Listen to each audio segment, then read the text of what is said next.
Muy bien, hermanos, vamos a abrir entonces nuestras Biblias en el libro de Hechos, capítulo 3. Hemos estado estudiando ya el capítulo 1, el capítulo 2 y hoy nos toca el capítulo 3. Voy a leerlo, como es nuestra costumbre, todo el capítulo, porque, como siempre repito, ¿no? Creemos que la sola palabra del Señor, la sola lectura de la palabra del Señor, es suficiente para hacer la obra de Dios en nuestros corazones. Mucho mejor si tenemos a alguien quien nos las explique. Pero el poder no está en el maestro ni en el predicador. El poder está en la palabra. Vamos a leerlo entonces. Capítulo 3 del libro de Hechos, versículo 1, dice: Pedro y Juan subían juntos al templo a la hora novena, la de la oración. Y era traído un hombre cojo de nacimiento, a quien ponían cada día a la puerta del templo que se llama La Hermosa, para que pidiese limosna de los que entraban en el templo. Este, cuando vio a Pedro y a Juan que iban a entrar en el templo, les rogaba que les diesen limosna. Pedro, con Juan, fijando en él los ojos, les dijo: míranos. Entonces él les estuvo atento, esperando recibir de ellos algo. Mas Pedro dijo: no tengo plata ni oro, pero lo que tengo te doy. En el nombre de Jesucristo de Nazaret, levántate y anda. Y tomándole por la mano derecha le levantó, y al momento se le afirmaron los pies y los tobillos, y saltando se puso en pie y anduvo.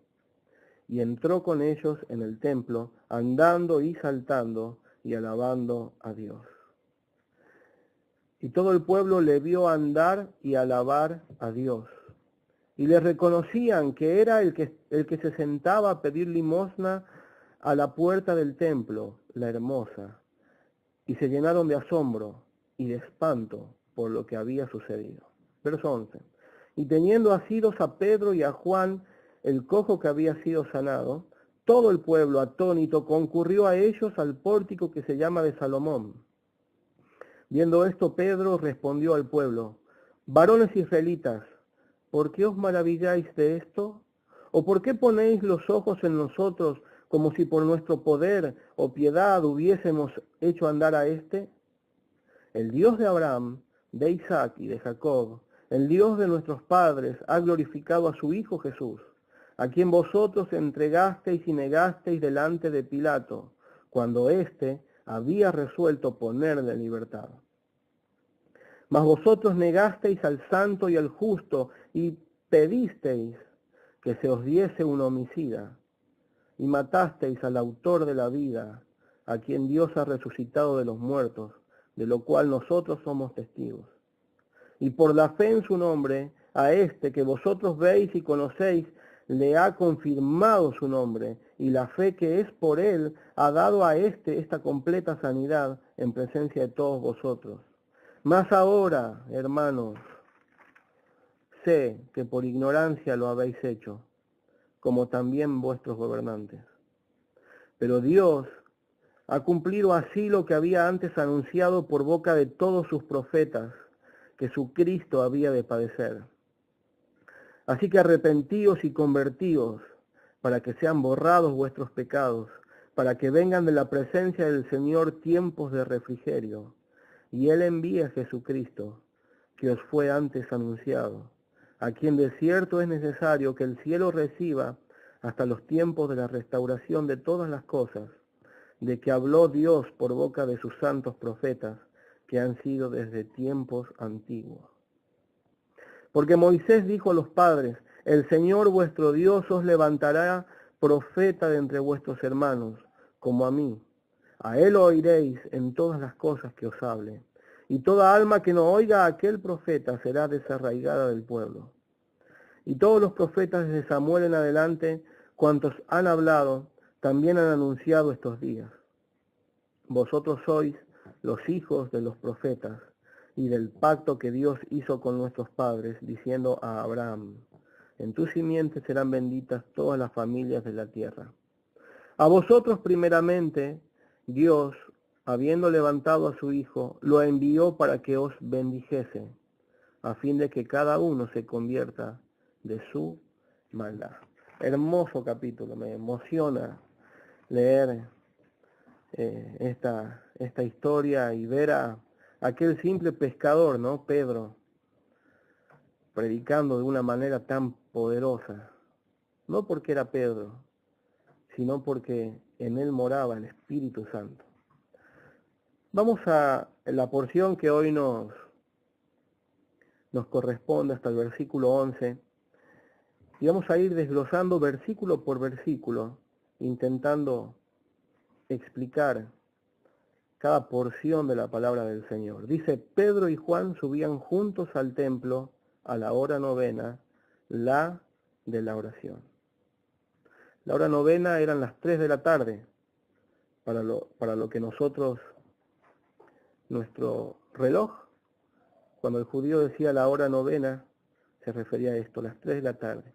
Ustedes saben que el pueblo judío acostumbraba a tener 3 horarios donde se dedicaban a orar. Uno era a las 9 de la mañana de nuestro reloj, otra era a las 12 del mediodía y otra era a las 3 de la tarde. Pedro y Juan iban al templo a hacer esto, a orar. Y fíjense que Pedro y Juan eran líderes de la iglesia que había nacido en el capítulo anterior, en el día de Pentecostés. Literalmente ellos iban a realizar una pequeña reunión de oración, por decirlo así. Hermanos, la oración ha sido muy importante siempre para el pueblo de Dios. Hoy por hoy, la oración es menospreciada por algunos creyentes. Y ustedes saben que hay iglesias que han tenido lamentablemente que cerrar sus reuniones de oración porque no iba nadie.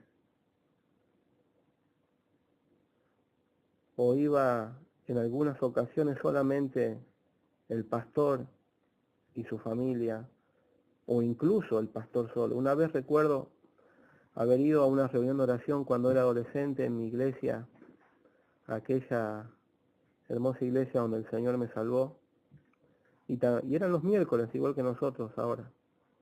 Y recuerdo haber entrado y encontrarlo solamente a uno de los ancianos, a uno de los pastores, solito, orando ahí. Y él estaba conmovido porque estaba solo. Le dolía en su corazón humano que la iglesia no fuese atraída a estar orando. Pero, sin embargo, él estaba ahí. Fidelidad. Y quedó grabada esa imagen en mi corazón. Ustedes saben que algunos predicadores que Dios usó de gran manera, como el hermano Charles Spurgeon, dijo así sobre la oración: así como brillan las estrellas, así oran los que permanecen en Jesús. Es su hábito y su segunda naturaleza. En otras palabras, mire las estrellas en la noche y así como brillan, como lo natural en una estrella es reflejar la luz del sol y por eso brillan, en un creyente lo natural debería ser orar. Dice, es su hábito y su segunda naturaleza. Es su hábito orar. Aquel creyente que no ora, que no siente deseo de orar, debería pensar si verdaderamente es un creyente. No existe el verdadero cristiano que no siente un impulso serio a orar. Es más, cuando el verdadero cristiano no ora, siente que su vida empieza a resecarse por dentro. Y puede llegar a decir, como el rey David, se secaban mis huesos. Las dos disciplinas espirituales, la lectura seria de la palabra de Dios y el tiempo de oración en presencia de Dios, es aquello que vivifica al creyente. Si nosotros sentimos en algún momento que nuestras vidas ya no son lo que eran, que nuestras vidas están secas, que no tenemos nada para entregar, que estamos debilitados espiritualmente, lo primero que debemos hacer es evaluar nuestra vida de oración y nuestra lectura bíblica. Porque es sin duda que hemos olvidado estas dos cosas tan preciosas. No existe el cristiano que no ora. Pedro y Juan iban exclusivamente a orar ese día. Y atrás de este deseo de acercarse a Dios a través de la oración ocurrió el primer milagro apostólico de la iglesia, que fue la sanidad de este hombre cojo de nacimiento. Dice, y era traído un hombre, verso 2, cojo de nacimiento. A él no había tenido un accidente, no se había lastimado trabajando o andando por ahí, sino que ya desde el vientre de su madre había nacido con esta dificultad que no podía caminar. Y dice que lo ponían cada día a la puerta del templo, que se llama La Hermosa, para que pidiese limosna de los que entraban en el templo.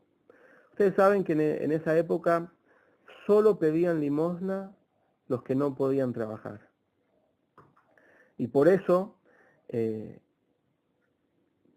ponían a los enfermos y a los mendigos a que pidiesen algún tipo de ayuda de las personas que iban a encontrarse con Dios en el templo.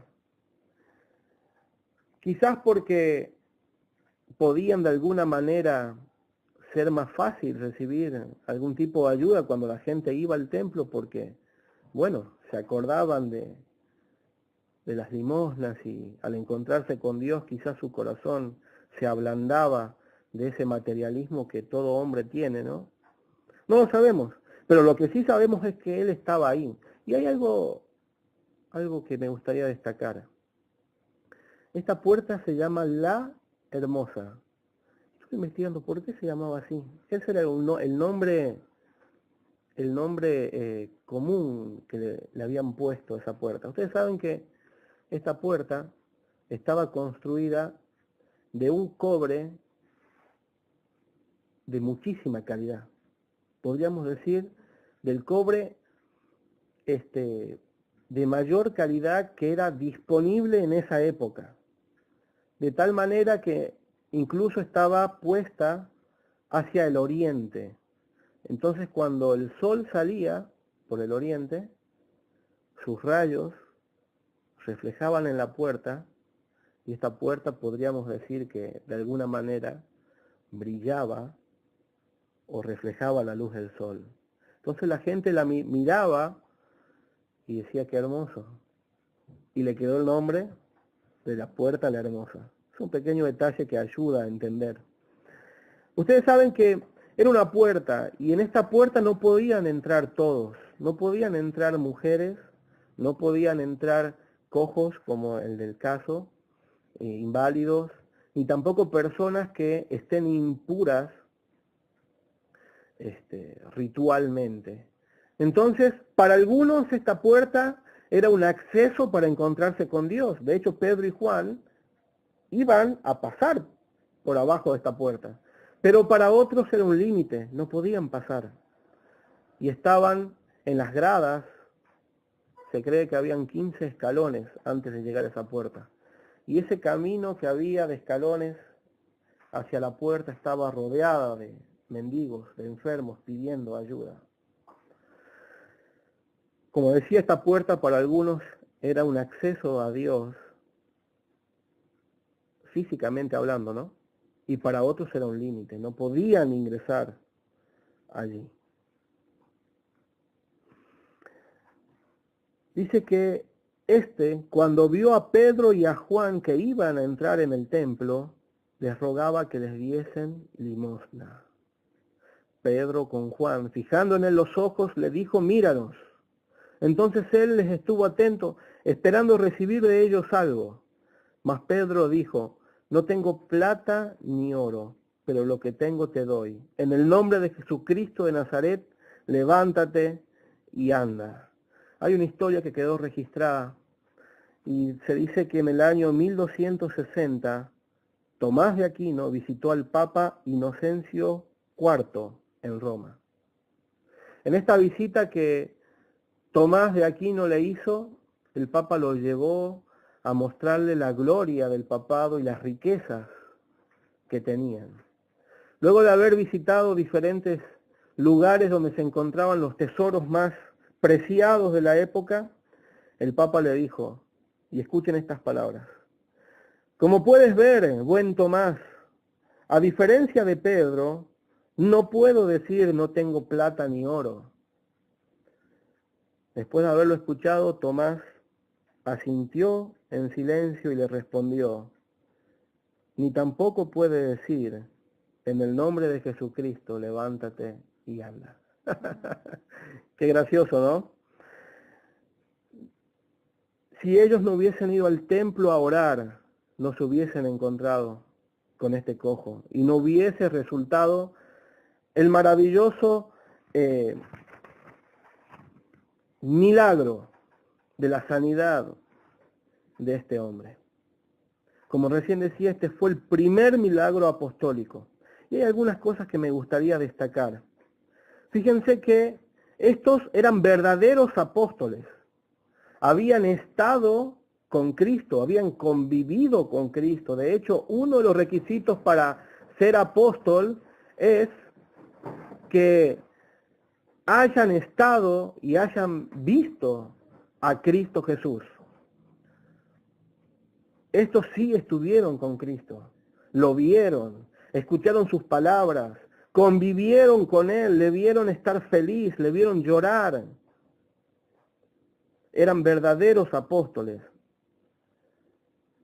no como los que ahora se hacen llamar o se autodenominan apóstoles.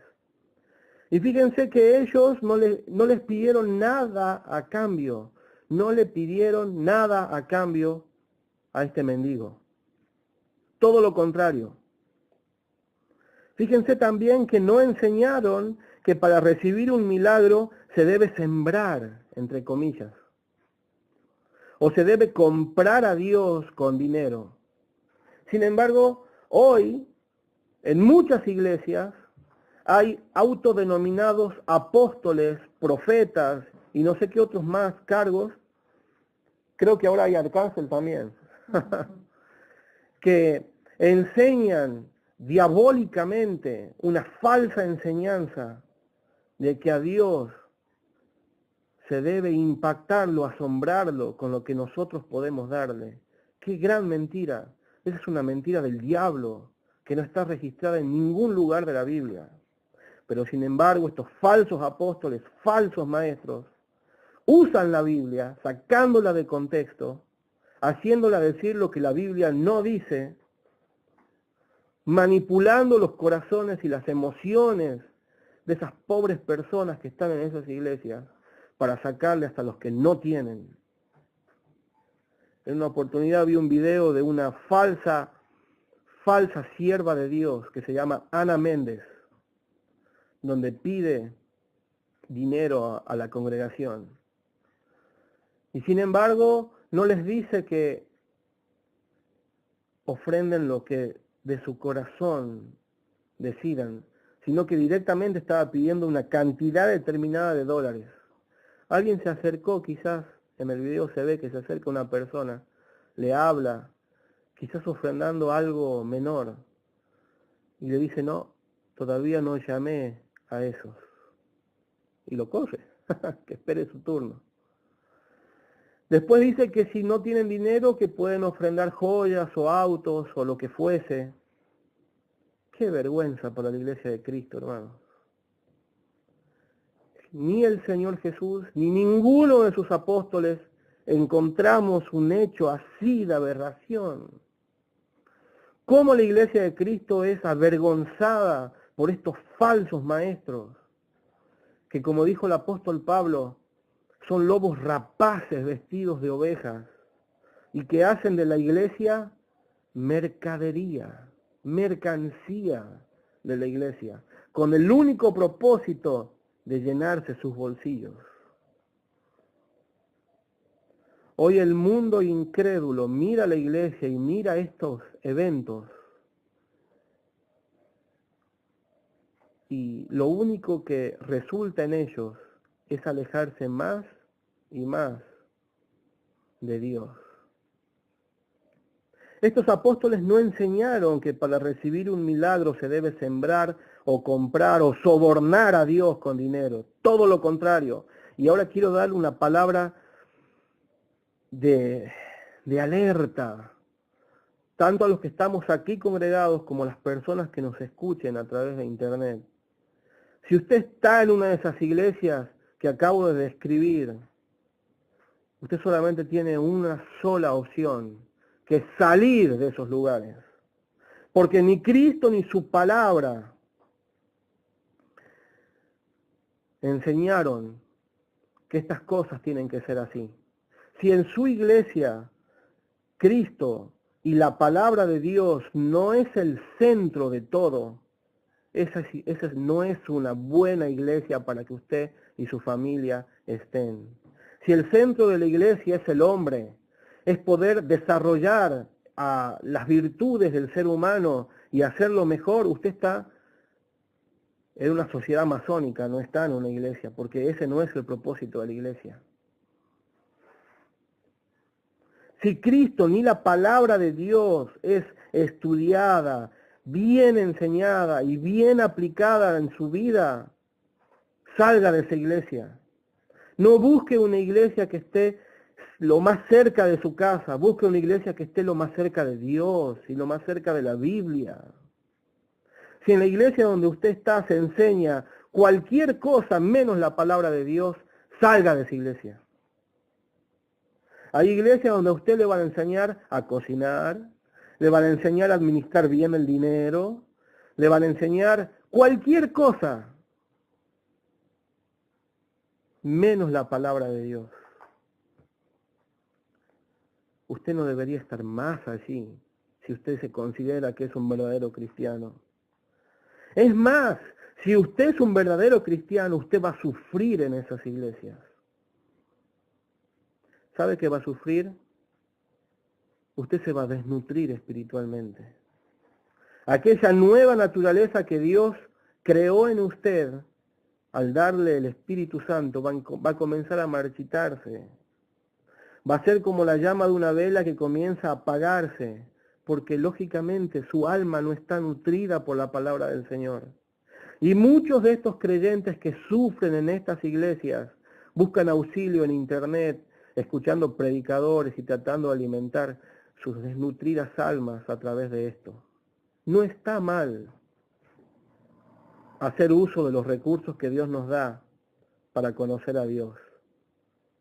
Pero lo que sí está mal, y es responsabilidad de usted, es seguir permaneciendo en ese tipo de iglesias.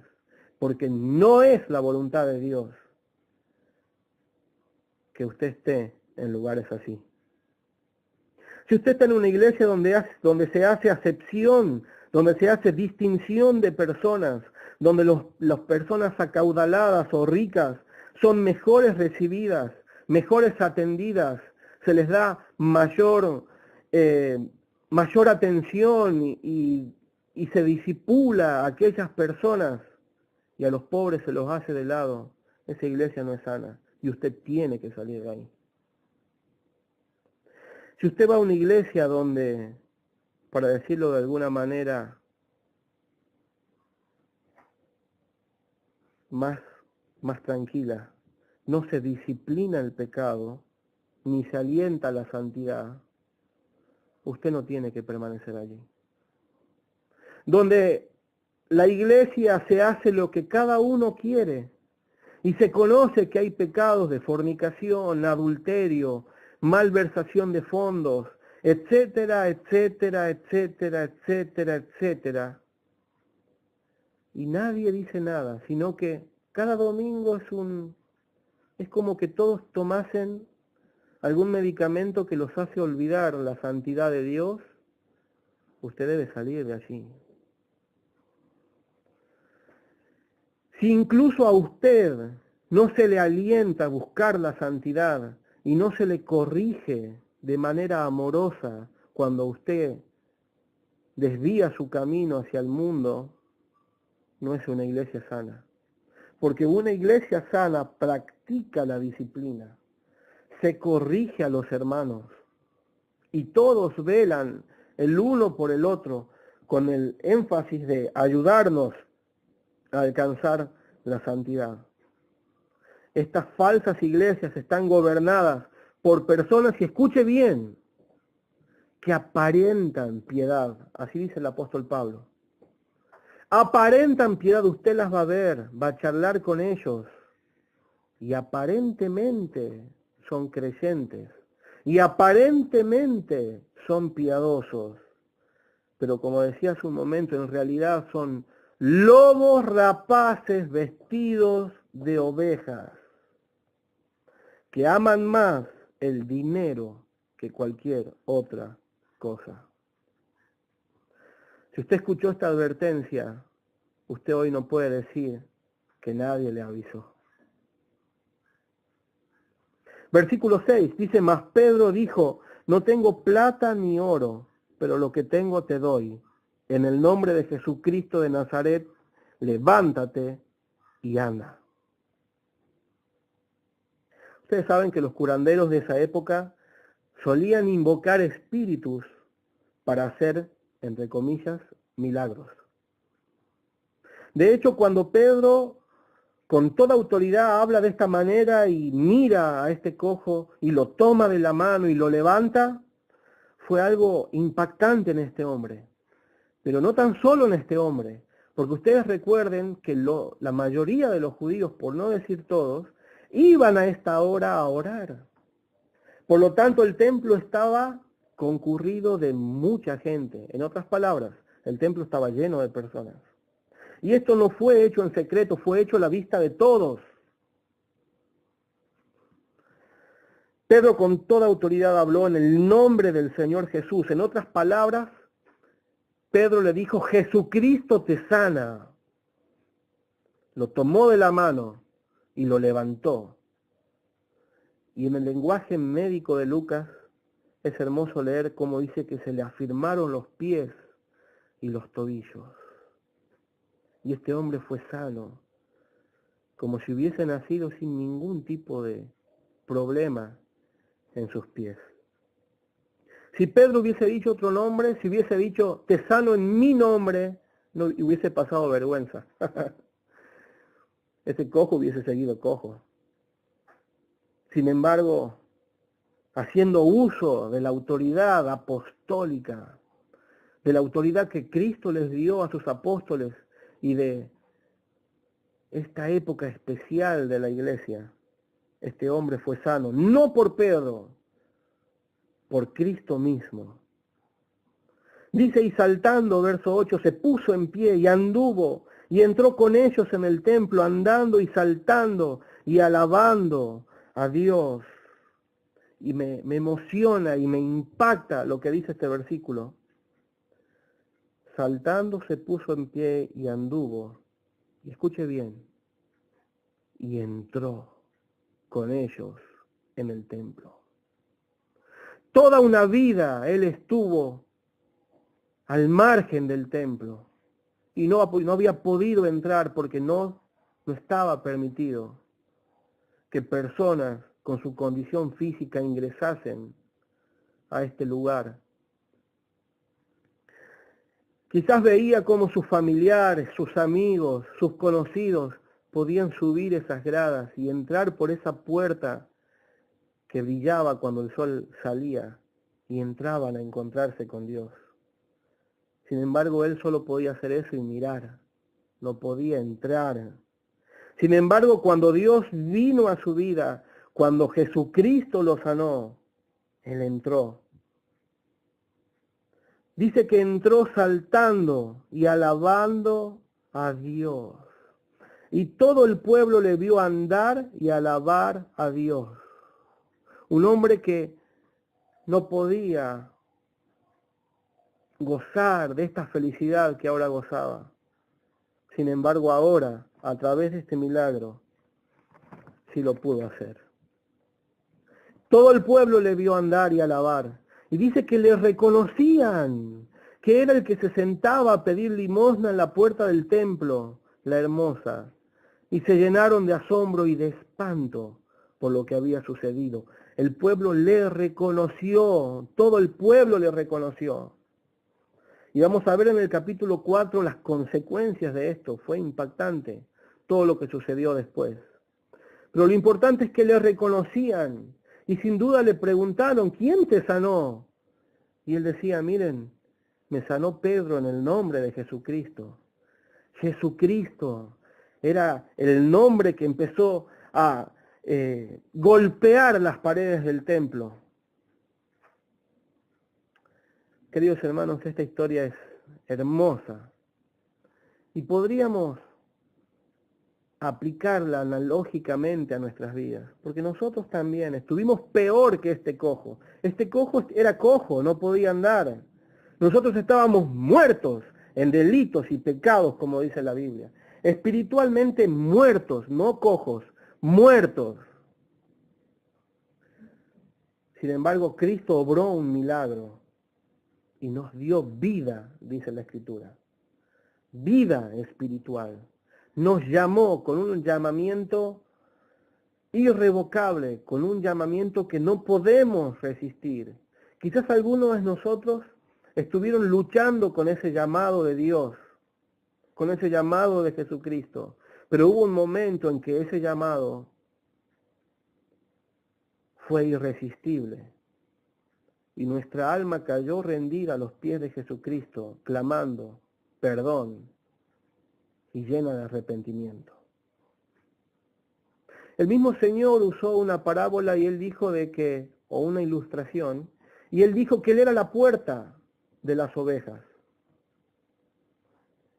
De hecho, este domingo estuve escuchando un sermón acerca de esto, el domingo pasado, en nuestra iglesia madre, Vida Nueva Rafaela. Pueden buscarlo en internet, se los recomiendo. Él es la puerta, y todo aquel que por él entrase encontrará verdes pastos, seguridad, salvación. Pero quisiera hacer unas aclaraciones antes de terminar el estudio sobre este pasaje. El centro de esta historia es la sanidad de este hombre a través de Cristo. Y pueden surgir algunas preguntas, como por ejemplo, ¿podemos como Pedro sanar enfermos en el nombre de Jesús? Y aquí hay dos respuestas. Por un lado podríamos decir que sí, si tuviésemos el don de sanidad. Si no tuviésemos el don de sanidad, haga la prueba. Cuando vea a un enfermo, dígale, en el nombre de Jesús te sano. Y si usted no tiene el don de sanidad, usted va a ver que ese enfermo va a seguir enfermo. Ahora, personalmente creemos que el don de sanidad para este tiempo de la iglesia ya no es necesario. Por lo tanto, no sigue vigente. Así que esa sería una respuesta. Ahora, si la otra respuesta es, ¿podemos como Pedro sanar enfermos en el nombre de Jesús? No. No podemos, porque no tenemos ese don sobrenatural para sanar a las personas. Pero Dios sí lo tiene, porque Dios sigue siendo el mismo desde siempre, desde la eternidad. Y lo que sí podemos hacer es orar por ellos, orar por los enfermos, y que Dios haga su obra en ellos si es que así Él lo desea. La segunda pregunta que podemos hacernos es, ¿Dios sigue sanando milagrosamente? Y para ello hay una sola respuesta. Sí, Dios no ha cambiado.